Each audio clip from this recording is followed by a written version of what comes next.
Hello and welcome to our video on IEEE 754 notation.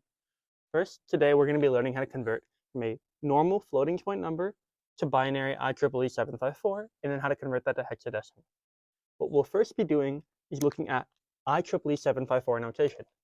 What does this mean? IEEE 754 is a type of notation that's been set as the standard for how computers look at floating point numbers. Normally we know how to represent binary numbers. When it comes to floating point with a decimal, we're not very sure, and we want to make sure computers have a standardized way to look at all of these numbers. What we can do is have the IEEE 754 notation. This notation is broken down into three parts. First you have the sign, then you have the exponent, and finally you have the mantissa. And we'll go into depth breaking down each one of these steps. First, let's start converting a number.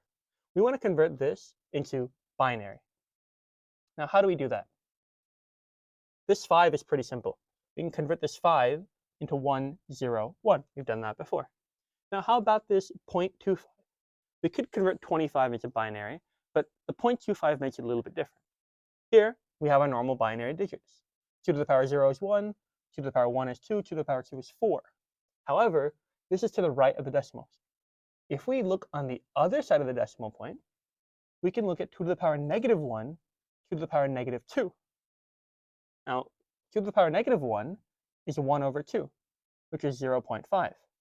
Negative 2 is 1 over 2 to the power 2, 0.25. That's perfect. We have 0.25 right here. So we can convert this into our negative exponent. If we look at 0.25, does it have 0.5? If you remember how to convert from binary, bigger than but not over. So 0.5 is over, so we have a 0 there. 0.25 under. Perfect. That is now our binary representation of this number. Add a b in front to denote it's binary. Now we have to do something called putting this in scientific notation. Right now this is times 2 to the power 0, which is simply just 1. What we want to do is convert this so that we only have one number in front of the decimal spot and then everything else behind it, which means we have to move our decimal point over 2. That means we get 0, 1, 0, 1. Since we moved over 2 times, our exponent increases by 2. 2 to the power 2. Perfect. We're almost done. Make sure to not forget our negative sign up here. Now, let's move on to the final notation. First, we put in the sign. If we have a 0, positive, we put in a 0, negative, we put in a 1. So here, we have a 1. Then we move on to the exponent. The exponent, we always add 127.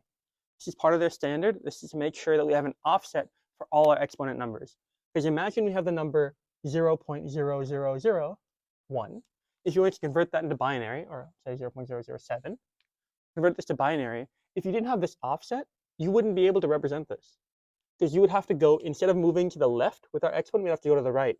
And our final exponent number would be 2 to the power negative something. That's why we have our offset. So let's take our offset and add our exponent. 2 plus 127, which is 129. Our exponent is denoted by 8 bits. So I will represent 129 as an 8-bit number. 1.